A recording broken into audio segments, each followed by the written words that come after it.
This is horrible to have to put all the secrets out on the table. Melody Ferris was upset that her family's private lives were now public record. She was talking to detectives Daniel Hayes and Trent Kuykendall in Cherokee County, Georgia. And just so you know, I am sincerely sorry for you and your family's loss. I don't know what to think. It was on the morning of July 6, 2018, the day after Gary Farris's remains were found. Melody was at the local sheriff's office. Unlike her earlier conversations with the detectives, this one would go on for nearly 8 hours as Melody spun stories of intrigue and suspicion. I had nothing to gain by him dying. I had everything to lose. Everything to lose. Almost as soon as they started recording, Melody didn't hesitate to point fingers. The only thing I found odd was that he wanted to leave immediately. Melody was talking about her oldest son, Chris. He had left the farm not long after investigators arrived. Melody said she didn't trust him.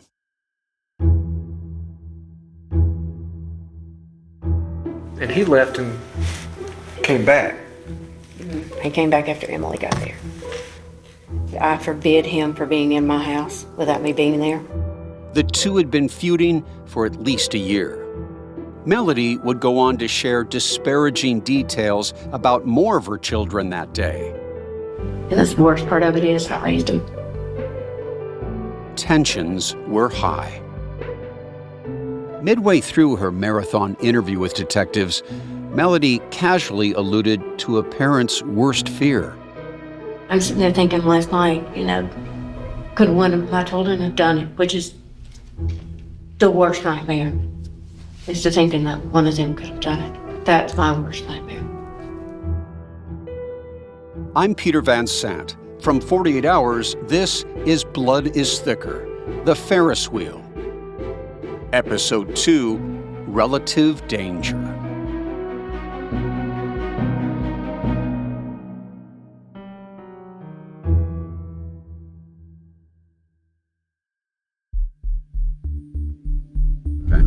Peter, we're pulling up now. This is the Ferris property here on the right. Right here? It is. That big house off in the distance there? Yes. This is beautiful. When I pulled up to the Ferris property with Detective Daniel Hayes, it was hard to believe it had been a crime scene just a few years earlier. We believe Gary was shot and killed based on the evidence, and we know he was burned. What we don't know is exactly when those two things occurred. Based on a few drops of blood in the house, this is what Detective Hayes believed happened to Gary Farris. First, he was shot in the kitchen. Wounded, Hayes said Gary then ran downstairs, where he was likely shot a second time. He believed Gary didn't try to fight with his attacker. He was trying to take the path of least resistance to get out of that house, which at the time was down the stairs and out those side doors that led to the backyard. Investigators found blood both upstairs and downstairs, and they discovered Gary's DNA on a bullet they found in the basement. Which told you what then about what may have happened in that room? That told me that bullet went through some portion of Gary Farris's body. And if he was shot in both that kitchen area and also in the basement, there would have been, I would think, an enormous amount of blood loss. That's part of the mystery to me. Is it to you? Yes. Again, we get a lot of people get their information from Hollywood, watching the movies. And of course you want a lot of blood coming out, but on the same token as the bullet being in the floor, not being lodged in something. Not every scene that you expect to be that way is that way. Gary was a large guy. We know at least one bullet didn't come out of him because we found it in his ribs. So investigators believed they knew where Gary was shot, but what about the when? Sorting out all the evidence was a daunting task for Detective Hayes. We don't have a lot of homicides and murders in Cherokee County, so this was my second one being named lead detective. This is your case. Just your second murder investigation? Second one ever, and this is the first case I've been involved with so much electronic forensic data. The cell phones, the computers, cell phone tower dumps, all these, big words that I've had to research to figure out even what they were and how to utilize this data that we got to our analyst. Interestingly, one of the most critical bits of information came from the breathing device Gary kept on his bedside. Another detective with different experience than me overheard us talking about Gary sleeping with a CPAP every night. He actually brought up, he's like, those record data, right? I actually wrote another search warrant and went back to the house, took the CPAP, learned, technology's updated, it's just got an SD card in there, so we were able to take the SD card and get the data off of it that we were looking for. Hayes was interested in the data from the evening of July 3rd, the last day anyone saw Gary alive. That's when we determined that Gary always went to bed around midnight, and he hadn't gone to bed that night. He had never put on the CPAP. We know he was killed that night. But who pulled the trigger? And where was the gun? Was a murder weapon found? No. And you guys looked, right? We did. What do you think happened to that gun? That's the million-dollar question. Another million-dollar question: how did Gary's body get from the house, where he was presumably shot, onto the burn pile, more than 50 yards away? We don't have any evidence directly stating when he was put on that fire, so it's possible he laid in the backyard or wherever he expired for quite some time while someone made the decision to put him on the fire and dispose of the body. Gary weighed nearly 300 pounds and was 6'4". How exactly can someone move a man of that size such a distance? Is there any blood that was discovered going from the house to the burn pile? Not that we found. Any drag marks? None that we saw. No. Any vehicle tracks whatsoever? There were tracks in the area. You could tell they were well-traveled paths, usually, that people often would drive the RTV or the tractor or something, but nothing that was definitive. It went from that area of the basement straight to the burn pile. Detective Hayes figured there was a chance one of the vehicles was used. This family has utilized both of those machines to move dead horses, pull stumps out of the ground. So anyone who's been on the property that saw knew the capabilities of these machines. Investigators found drops of Gary's blood on both the family's tractor and RTV, the rough terrain vehicle.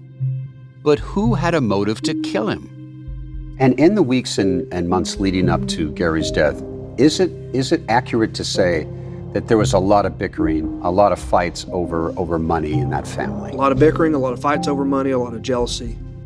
Do you have any idea what he was totally worth? I believe at some point we added it up to around $4.5–5 million is what someone would stand to inherit.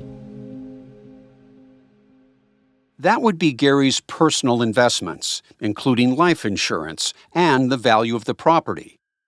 Melody claimed ignorance when it came to the family's finances, but she asserted that her children, Chris, Scott, and Emily, relied heavily on their father's money. Evidence shows it made Melody turn against her children because the children were spending money.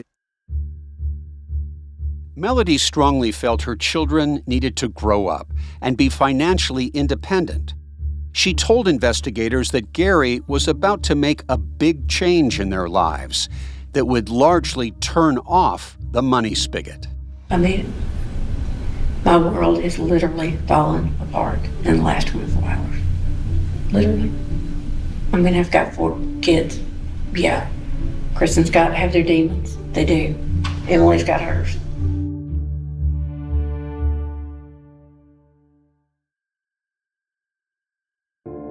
We've spent a lot of time talking about suspicions within the Ferris family, but what about outside?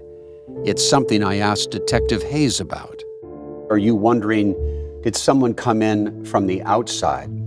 Perhaps someone he competes with in business, or a financial problem that he's had, that he may have an enemy who came onto property and killed him? Sure. When you get to a homicide, it starts, everyone in the world's a suspect, and you narrow that down, right? You have to keep an open mind. But according to Gary's family, he didn't have any enemies. Here's Scott. He had no enemies. I mean, I'm sure the detectives will probably say, we couldn't find a single person that hated your dad. And Scott's right. The data investigators collected backed that up. So Detective Hayes focused on each family member, not just what they were telling him in interviews, but the actual evidence. What were they all doing on July 3rd? Let's start with eldest daughter, Emily. From what I knew about her, she had moved away from Georgia. She lived in Franklin, Tennessee, which is up near Nashville, in a home with her husband. Emily was 30 then. Gary gave her money, helped fund part of her lifestyle in Tennessee, helped them get the house. Hayes said around the time of Gary's murder and on the day when the remains were discovered, Emily had an alibi. She arrived after I did. I recall her arriving and trying to speak to her, and she just basically said, I don't know anything. I live in Tennessee. I'm here because my family called me and told me what was going on. No way she could have been involved. No way she could have been involved. As for the youngest, 29-year-old Amanda, detectives were certain she wasn't at the farm that day. The people who were at the farm on the 3rd were her mother, Scott, and Chris. As we know, Chris stopped by the farm with one of his daughters late that afternoon and talked to Gary as he was preparing the burn pile. In 2018, Chris was 38 and had moved back to Georgia after living in Maine with his first wife. They had 2 daughters before getting a divorce. When his mother, Melody, was talking to detectives on the 2nd day of the investigation, she alleged that Chris wasn't showing very much emotion for someone whose father's remains had just been discovered. And Amanda said, I found it very odd that he did not seem upset.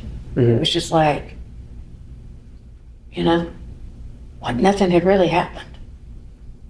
Detective Hayes also noticed that Chris kept his distance.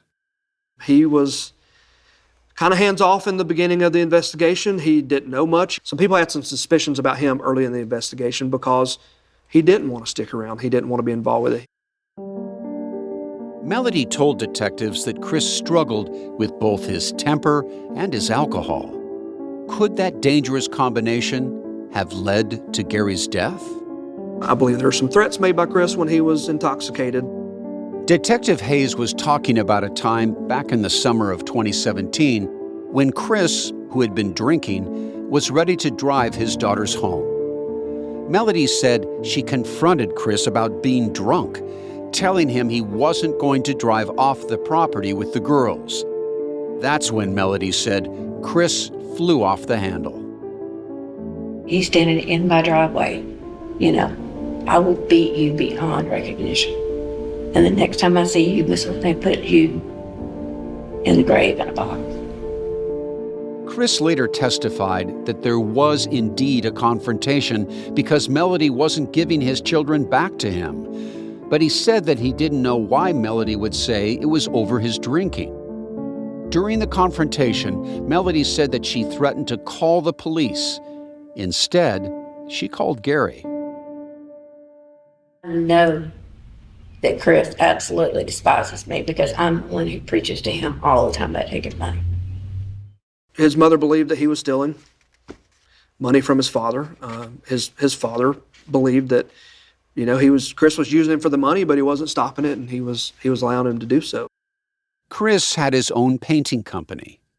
There were some indications that he was not as successful as I'm sure any businessman would want to be. Investigators discovered that Chris did have money troubles. Chris was having to borrow money and float checks is what I would call it, write people checks and tell them not to cash it until later or whatever. In a text message on June 12, 2018, 3 weeks before the murder, Gary wrote to Chris, "Your stealing money is out of control. I will change my accounts tomorrow." But while there was evidence Gary was upset about Chris's spending, there was no evidence detectives concluded that Chris killed his father. According to digital records, the night that Gary was shot, Chris was 40 miles away at his Atlanta home. This meant there were likely only 2 family members left to investigate, Melody and her son Scott. Law enforcement had thoroughly searched the property's main house that Melody shared with her husband. They'd also searched the barn, including Scott's apartment on the top floor. That's where investigators made an intriguing discovery.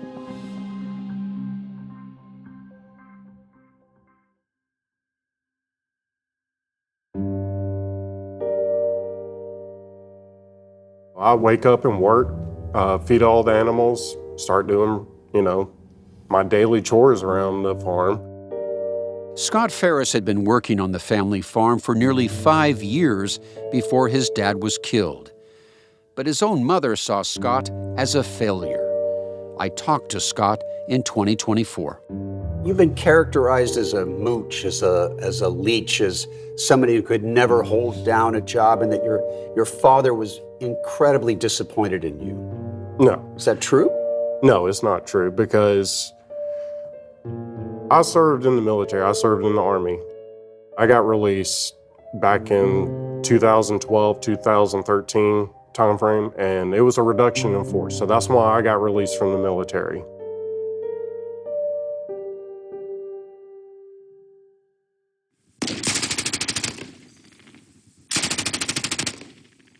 This gunfire is from a Facebook post Scott made in 2009. In the video, he's got on his Army combat uniform and sunglasses, standing and shooting at targets.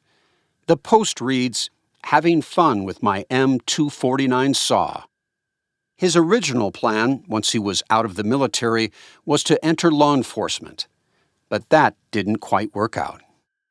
I came back into an economy that nobody was really hiring at the time. So yeah, I went back into selling cars, and at the time, nobody had money, and I wasn't making a lot of money doing that. And whatever jobs I was able to find were, $8 to $10 an hour. And, when you're in your 30s, it's kind of hard to, live on your own off of that.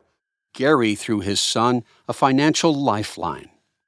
We sat down and talked, and we arranged for me to manage the property and take care of the farm. Part of the arrangement was free room and board in that apartment above the barn. He didn't cut me a paycheck.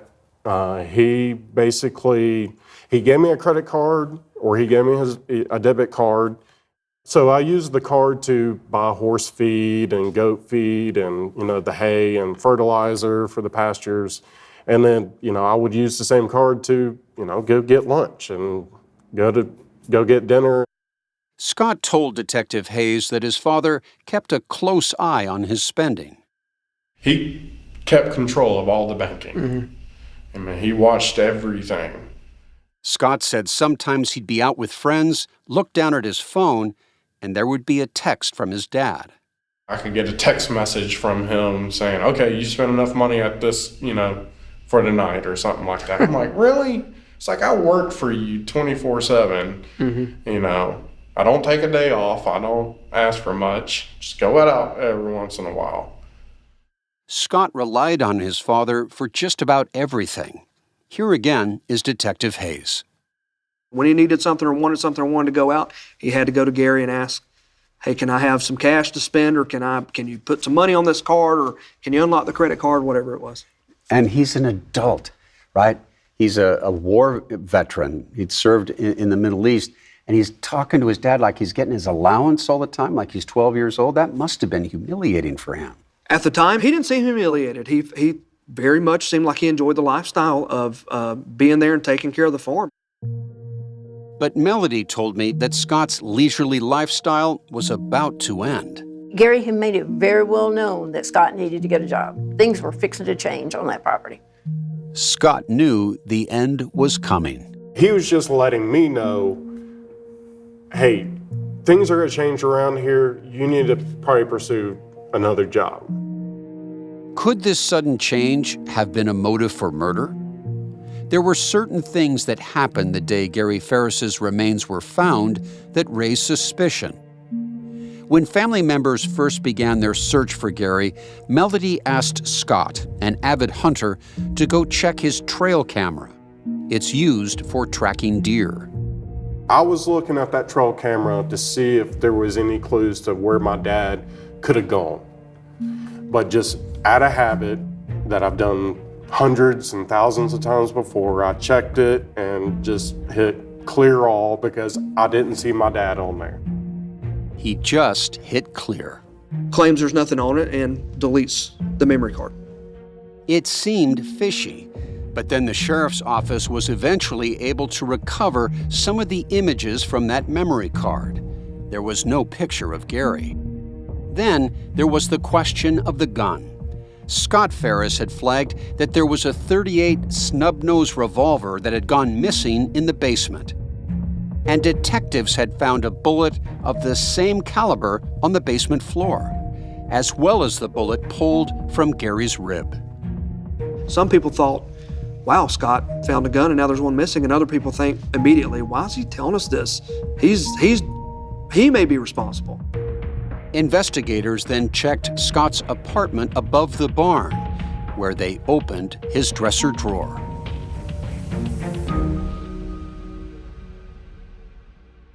Scott had some .38 caliber rounds in one of his dresser drawers. Which member of the Ferris family at the farm is most familiar with firearms? That would be Scott. That would be Scott. Which family member has been trained by the United States Army to kill? Scott. Which family member at the farm has the physical strength to lift a 300-pound man into that fire pile? It would be Scott, would be the most likely. I'm not sure if he's strong enough to do that or not. Scott defended himself when we spoke in 2024. Did you murder your father? Did you shoot him and put his body on a burn pile? No, there's no reason why I would. There's not an absolute reason why I would want to murder my father. He was the backbone of our family. Why would I kill the man that I'm trying to be? Detectives determined that while the bullets found in Scott's drawer were .38s, they were a different version than the recovered bullets that had Gary's DNA on them. Technically, they were not a match. That left only one other person for investigators. The only person who hated him was Melody.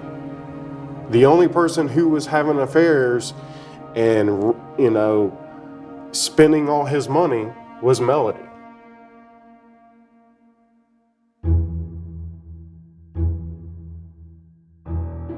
From 48 Hours, this is Blood is Thicker, the Ferris wheel produced by Sony Music Entertainment. I'm your host, Peter Van Sant. Judy Tygard is the executive producer of 48 Hours. Original reporting by 48 Hours producers Betsy Schuler, Ryan Smith, and Hannah Vare. Jamie Benson is the senior producer for CBS News Podcasts, and Mara Waltz is the senior story editor. Recording assistance from Alan Pang and Alana Myers. Special thanks to CBS News Podcast Vice President Megan Marcus. Blood is Thicker was written and produced by Alex Schumann. Stephanie Serrano is our editor. Our executive producer is Shara Morris. Our associate producer is Zoe Culkin. Theme and original music composed by Hansdale Shee. Cedric Wilson is our sound designer and mixed the episodes. We also use music from Epidemic Sounds. Fendel Fulton is our fact checker. Our production manager is Tamika Balance Kolasny. If you're enjoying the show, be sure to rate and review. It helps more people find it and hear our reporting. Thanks for listening.